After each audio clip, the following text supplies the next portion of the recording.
Assalamualaikum warahmatullahi wabarakatuh.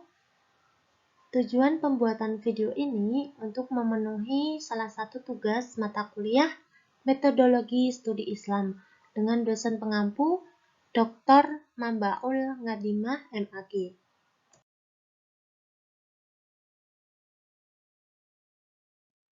Di sini kami akan menyampaikan materi mengenai studi ilmu tasawuf. Sebelumnya, perkenalkan kami dari kelompok 9 yang beranggotakan Aina Rahma Rizky Wildiana dengan nomor induk mahasiswa 205210002. Yang kedua dengan Azifatul Nur Azizah dengan nomor induk mahasiswa 205210011. Dan yang terakhir dengan Dea Eka Putri dengan nomor induk mahasiswa 205210016 dari kelas PAUDA IAIN Ponorogo.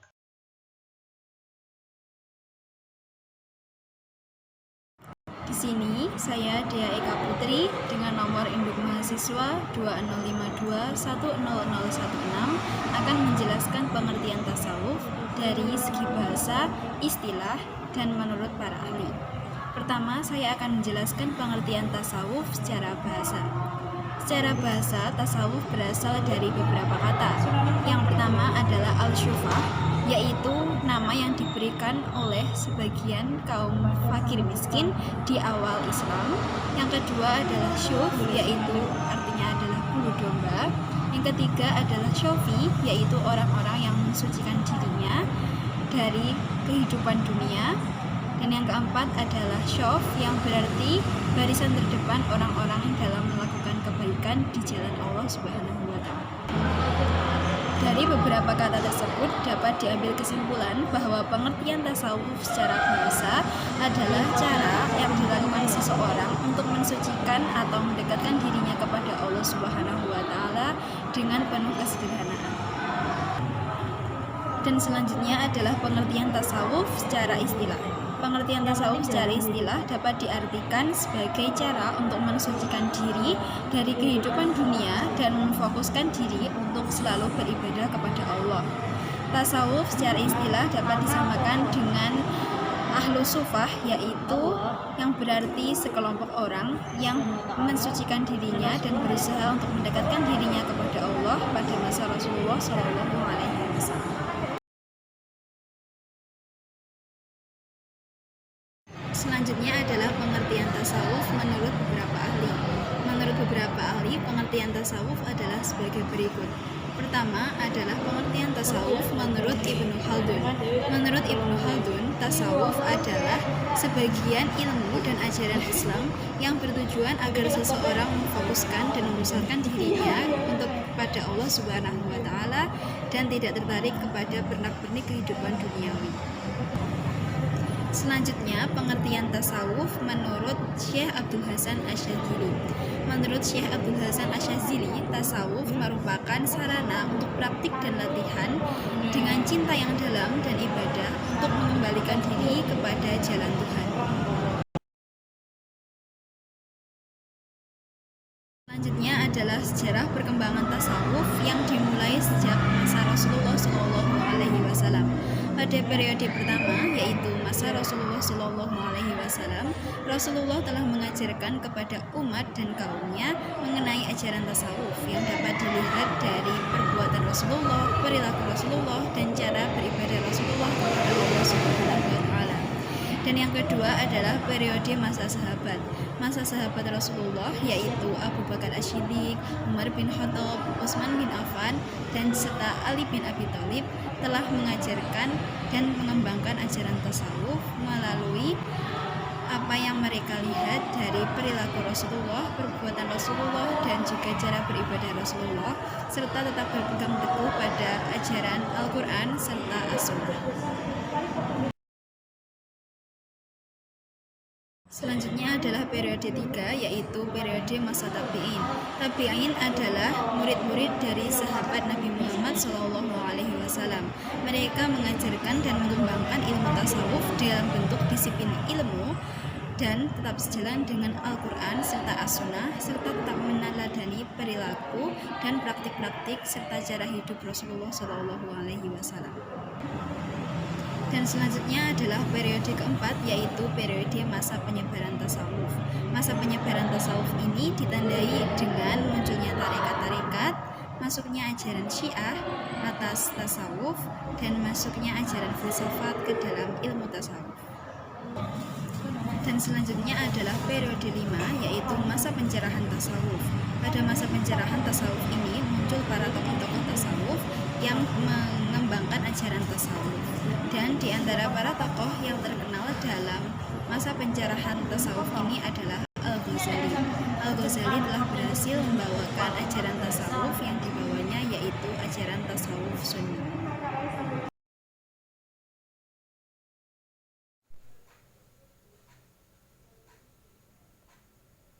Perkenalkan, nama saya Aina Rahmariski Wildiana, NIM 255210002.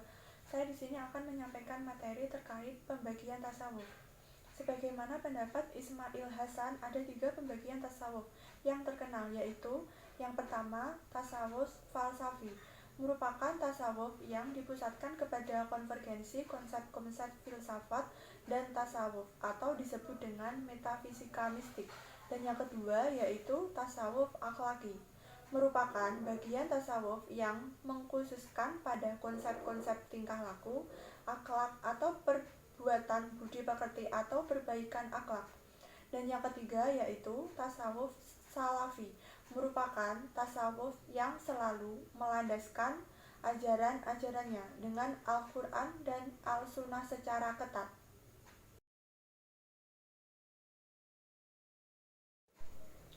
Saya di sini akan menyampaikan materi terkait dengan ajaran-ajaran tasawuf dan makhomat dan hal.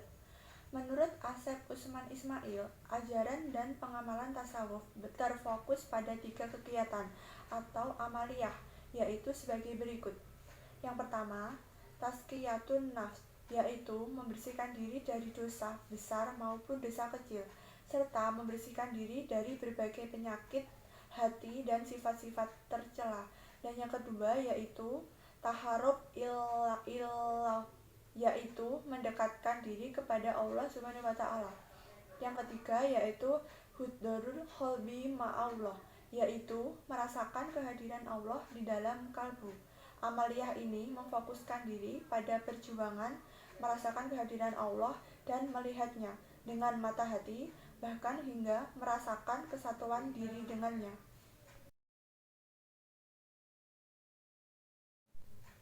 Makhomat merupakan bentuk jama dari makhom, yang artinya posisi, kedudukan, atau tingkatan.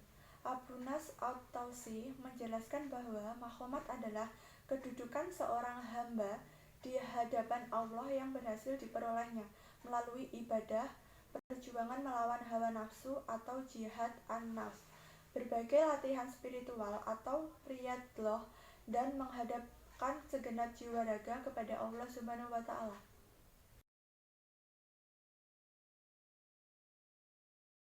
Saya di sini akan menyampaikan materi terkait contoh dari makhomat, yaitu yang pertama, taubat, merupakan mensucikan diri dari dosa dengan cara mendekatkan diri kepada Allah Subhanahu wa taala. Dan yang kedua yaitu zuhud, yaitu meninggalkan semua materi duniawi, tetapi memilih dan memilah. Jika ia merugikan bagi kehidupan akhirat, maka ia harus ditinggalkan. Jika tidak, maka juga tidak telah ditinggalkan. Dan yang ketiga yaitu tawakal, merupakan kepercayaan dan penyerahan kepada takdir Allah Subhanahu wa taala sepenuh jiwa dan raga. Dan yang keempat yaitu ridho, merupakan penyerahan diri kepada Allah Subhanahu wa taala dan senantiasa dekat dengannya. Dan yang kelima yaitu muhabbah, merupakan cinta kepada Allah Subhanahu wa taala. Dan yang keenam yaitu ma'rifah, merupakan pengetahuan yang diperoleh melalui Allah Subhanahu wa taala sebagai cerminan.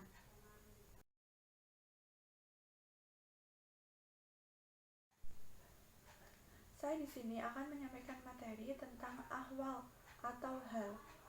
Ahwal atau hal merupakan bentuk jama dari ahwal. Hal ini merupakan kondisi mental, seperti perasaan senang, sedih, dan takut. Hal berlainan dengan mahom. Hal bukan diperoleh melalui usaha manusia, melainkan anugerah dan rahmat dari Tuhan. Assalamualaikum warahmatullahi wabarakatuh. Dengan saya Azifatun Nur Azizah dengan nomor induk mahasiswa 205210011. Di sini saya akan menyampaikan materi mengenai model-model penelitian tasawuf beserta contohnya. Yang pertama yaitu model Said Tasawuf Nasr. Said Tasawuf Nasr merupakan ilmuwan yang amat terkenal dan produktif dalam melahirkan berbagai karya ilmiah termasuk ke dalam bidang tasawuf. Ia menggunakan metode penelitian dengan pendekatan tematik, yaitu pendekatan yang mencoba menyajikan ajaran tasawuf yang pernah berkembang dalam sejarah. Dengan menambahkan bahwa tasawuf merupakan sarana untuk menjalin hubungan yang intens dengan Tuhan dalam upaya mencapai keutuhan manusia. Contoh dari model penelitian tasawuf yang dibawakan oleh Nasr ini adalah saat seseorang merenungi siapakah yang menciptakan tumbuhan di sekitarnya.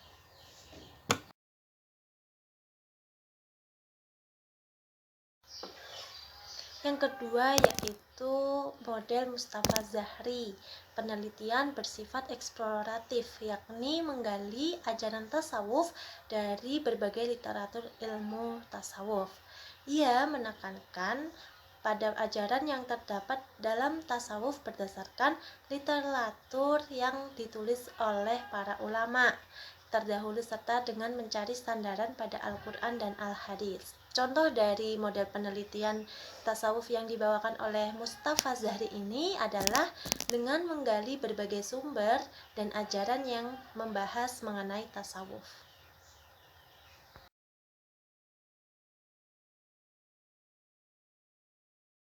Yang ketiga yaitu model dari Kautsar Az-Zahri Nur. Ia memusatkan perhatiannya pada penelitian tasawuf dalam rangka disertainya judul bukunya yaitu adalah Wahdat al-Wujud dalam perdebatan dengan studi tokoh dan pahamnya yang khas Ibnu Arabi dengan pahamnya Wahdat al-Wujud. Paham ini timbul dari paham bahwa Allah sebagaimana yang diterangkan dalam uraian tentang hulul ingin melihat dirinya di luar dirinya. Oleh karena itu dijadikannya alam ini, maka alam ini merupakan cermin bagi Allah. Contoh dari model penelitian tasawuf yang dibawakan oleh Kautsar Az-Zahri Nur yaitu adalah dengan mendalami tokoh-tokoh yang membawakan mengenai paham tentang ketuhanan.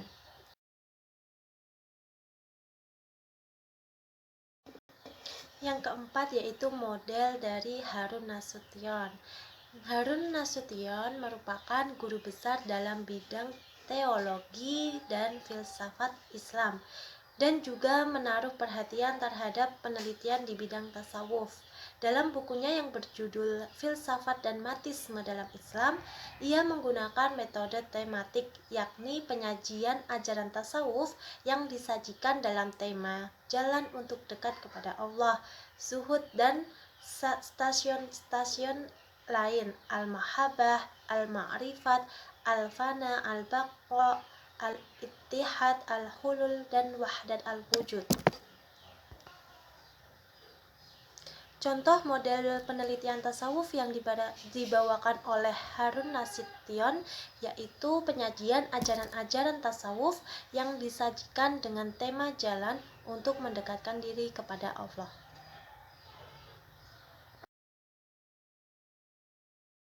Kelima yaitu model menurut Arbery.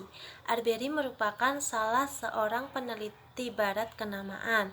Banyak melakukan studi keislaman termasuk dalam bidang tasawuf. Dalam bukunya Pasang Surut Aliran Tasawuf, Arbery mencoba menggunakan pendekatan kombinasi yaitu antar pendekatan tematik dengan pendekatan tokoh. Dengan pendekatan tersebut, ia mencoba menemukan tentang firman Allah, kehidupan Nabi, para zahid, para sufi, para ahli teori tasawuf, struktur teori dan amalan tasawuf, tarekat sufi, teosofi dalam aliran tasawuf, serta runtuhnya aliran tasawuf. Contoh dari model penelitian yang dibawakan oleh Arbery adalah melakukan analisis terkait sejarah-sejarah ajaran tasawuf.